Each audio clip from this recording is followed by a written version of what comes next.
Thank you for being with us today for this, your daily 180 Bible study. We're looking at James chapter 1, verse 5 and following. In verse 5, James says, "If any of you lacks wisdom, let him ask of God, who gives to all liberally and without reproach." And then in verse number 6, he says, "But let him ask in faith with no doubting. For he who doubts is like a wave of the sea, driven and tossed by the wind."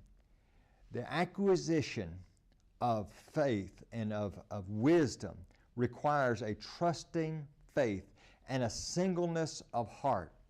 And he talks about the idea that, the person, notice what he says, the person who asks with faith or asks doubting, notice what it says, he is like a wave of the sea driven and tossed by the wind.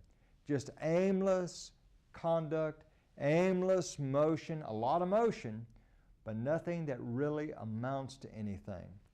Problems can exist in the life of an individual who has great faith.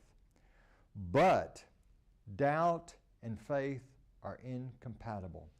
In Matthew chapter 6 and verse number 24, Jesus said, "No one can serve two masters." A double-minded man, he's unstable in all his ways, James says. We've got to decide, where do we stand and who do we trust? I think about Elijah on Mount Carmel in 1 Kings chapter 18. In 1 Kings chapter 18, there on Mount Carmel, Elijah is about to face down the prophets of Baal and Asherah, and he calls all the people and he says, "Today you've got to make a decision. Quit faltering between two opinions. Either God is God or Baal is God." In our own life, we have to make a decision.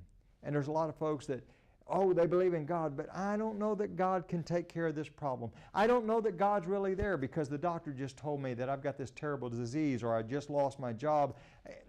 You know what? We've got to make a decision. Who are we going to trust? Who are we going to follow? Going back to an earlier study, it begins by listening to God and obeying God. Thank you so much for being with us today for this, your daily 180 Bible study.